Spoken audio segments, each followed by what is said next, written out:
गरीब दास जी महाराज कहते हैं कि आत्मा और परमात्मा एके नूर जहूर, बीच में झाई कर्म की, ताते कहिए दूर।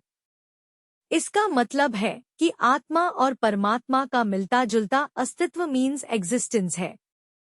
आत्मा और परमात्मा की एक जैसी छवि मीन्स इमेज है, लेकिन बीच में पाप कर्मों का झाई मतलब मैल है, इसलिए परमात्मा जीव से दूर कहा जाता है। आत्मा के स्वरूप को समझना आत्मज्ञान है। इंग्लिश में इसे सेल्फ रियलाइजेशन कहा गया है। आत्मा और परमात्मा अलग अलग नहीं, बल्कि एक ही परम तत्व के दो नाम हैं।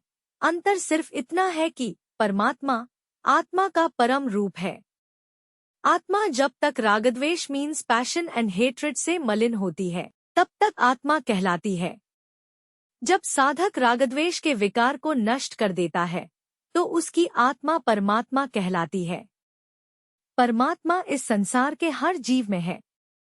इस दृष्टांत को समझने के लिए कबीरदास जी ने कहा है, जल में कुंभ, कुंभ में जल है, बाहर भीतर पानी।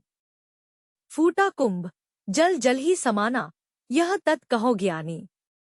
इसका मतलब है कि जब पानी भरने जाए तो घड़ा जल में रहता है और भरने पर जल घड़े के अंदर आ जाता है। इस तरह देखें तो बाहर और भीतर पानी ही रहता है, पानी की ही सत्ता है। अपने शरीर को यदि हम एक घड़ा मान ले, तो हमारी इंद्रियां, मन एवं अहंकार उसकी मोटी दीवारें हैं। जिस क्षण किसी भी कारण से घड़े की दीवार टूट जाती है, उसी समय मनुष्य की आत्मा परम तत्व में विलीन हो जाती है। संसार में जो कुछ भी है, चाहे वो सूक्ष्म हो या स्थूल, सब परमात्मा ही है।